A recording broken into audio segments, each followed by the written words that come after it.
ಶ್ರೀ ಗಣೇಶ ಶಾರದಾ ಗುರುಭ್ಯೋ ನಮಃ. ರಾಮಾಯ ರಾಮಭದ್ರಾಯ ರಾಮಚಂದ್ರಾಯ ವೇಧಸೆ ರಘುನಾಥಾಯ ನಾಥಾಯ ಸೀತಾಯ ಪತೆಗೆ ನಮಃ.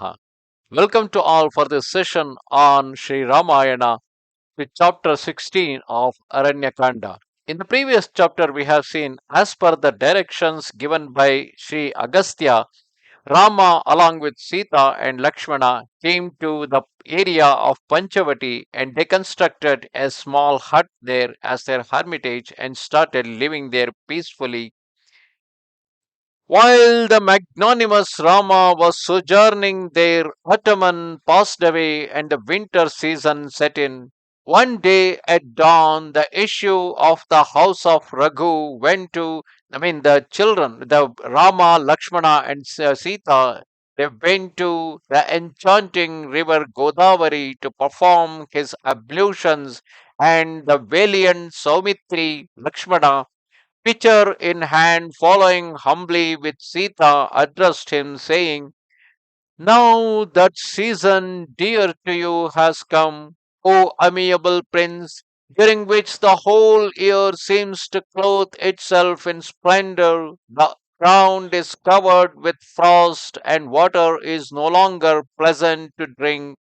Having offered ripened grain to the Pitrus and the gods, men are purified of their sins, their sacrifices having been made at the proper season. Desirous of the necessities of life, all are now abundantly supplied with milk and butter. Kings dreaming of conquest set out on their campaign. Sun veering towards the southern region, beloved of Antaka, causes the north to resemble a woman whose tilak mark is effaced. The Himavat mountain, covered with snow, justly bears its name. Those clear days when one seeks the sun and flees from shade and damp are exceedingly pleasant, but now there is only faint sunshine, constant frost, piercing cold, and deep snow. The long cold nights are with us, when it is no longer possible to lie in the open, and the Pushya star which served as a beacon is now obscured in the snow laden air. The moon that draws its brilliance from the sun no longer shines, and its frozen disk is dim, like a mirror tarnished by the breath, wrinkled by the cold that orbs surface, though a full no longer sends forth its rays, like Sita when her complexion tanned by sun loses its radiance. Now that the sun is blended with its breath, the west wind is icy, and the mornings are bitingly cold. The woods are shrouded in mist, and the fields of barley and wheat covered in rime sparkle in the rising sun, while herons and cranes call in chorus. Fields of rice with ears resembling khajura flowers bend gracefully under the weight of the grain.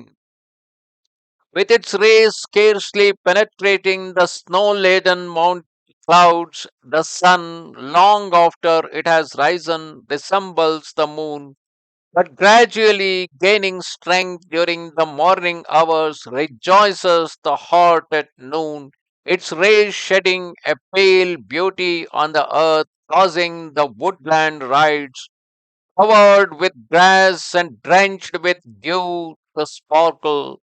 The wild elephant, suffering from extreme thirst, withdraws its trunk suddenly on coming in contact with the frozen water, and the waterfowl, standing on the banks, dare not enter the stream, like unto cowardly warriors fearful of setting foot on the battlefield. Enveloped in dew at evening and wrapped in cold grey mist at dawn, the trees, bereft of flowers, seemed to sleep. Streams are shrouded in fog, and the cranes, their plumage hidden under the snow, can only be distinguished by their cries. The sands on the banks too are wet with snow.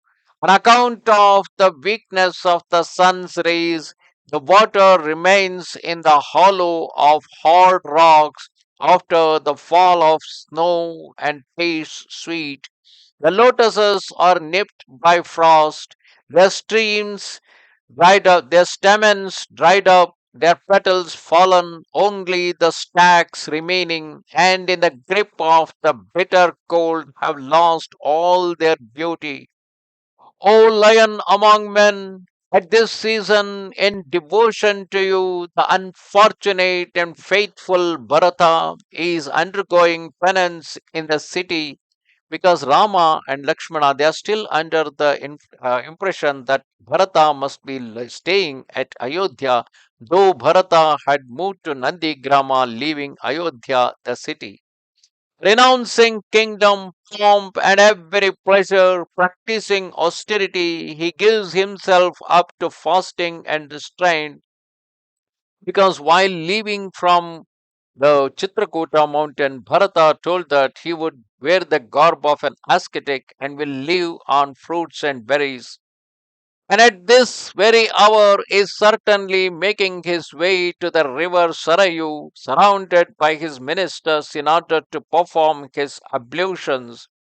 Brought up in luxury, exceedingly frail, tormented by the cold, how in the last hour of the night he able to endure the icy water with his large eyes resembling lotus petals, his dark skin and depressed navel, that great and virtuous Bharata, who is dutiful, truthful, restrained, his senses fully controlled, of sweet speech and gentle, long armed hero, the subduer of his foes, renouncing every pleasure, is wholly devoted to you, O Rama.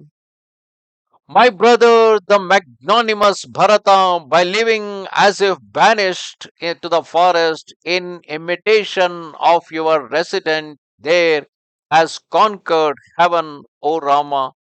In fact, Lakshmana was always, all four brothers were having a great love for each other among their siblings. Right. What happened after Kaikeyi had a very bad design of fetching the kingdom for her own son Bharata and cheating Rama by forcing him into the exile. And that angered Lakshmana, and because of that reason, Lakshmana developed a hatredness even towards Bharata. But on seeing Bharata coming to Chitrakuta and expressing his love for Rama, and finally, when Rama refused to return back to Ayodhya, taking his sandals on his head, carrying it all the way to Ayodhya, and seeing that the love of Lakshmana is back. In fact, siblings always would like to have, being young themselves, they would like to always have a close, cordial relation among themselves. But often, alas, it is we parents who spoil their love for each other because of our own selfish understanding or our own selfish desires.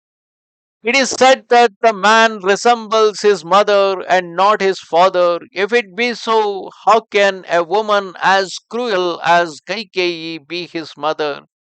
Thus spoke the virtuous Lakshmana in brotherly affection, but Rama, unable to brook their mother being blamed, answered him, saying, she who occupies the second place among the queens, O my friend, should not be disparaged in any way whatsoever.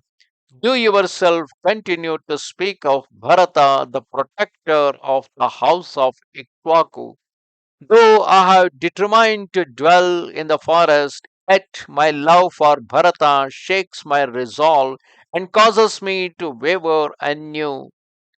I recollect his gentle and affectionate words well, sweet as Amrita, delighting the soul. Oh, when shall I be reunited with the magnanimous Bharata and the valiant Shatrughna together with you, O joy of the house of Raghu.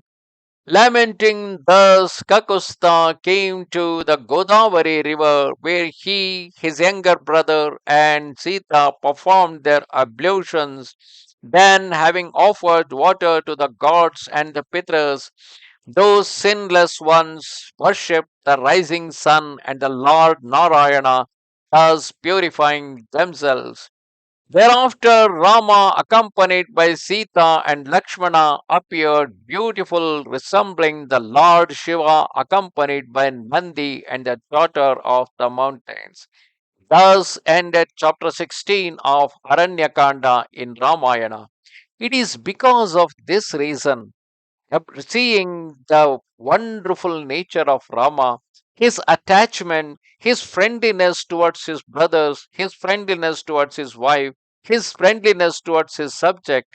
Of course, detachment is a great value, but the detachment doesn't mean that one should not be having even the minimal friendliness towards his own siblings and towards his all relatives. One need to have such kind of a friendliness being a human themselves. And then when it comes to their spiritual activity, they need to develop a detachment, not to involve in possessing, not to involve in possessing the relatives, possessing the wife, possessing the siblings, but instead have a good friendliness towards them. And that is what is the ideal that Rama has shown to all of us. Namaste Sharada Devi, Kashmira Puravasini, Twamaham Prarthaye Nityam, Vidyadanancha Dehime.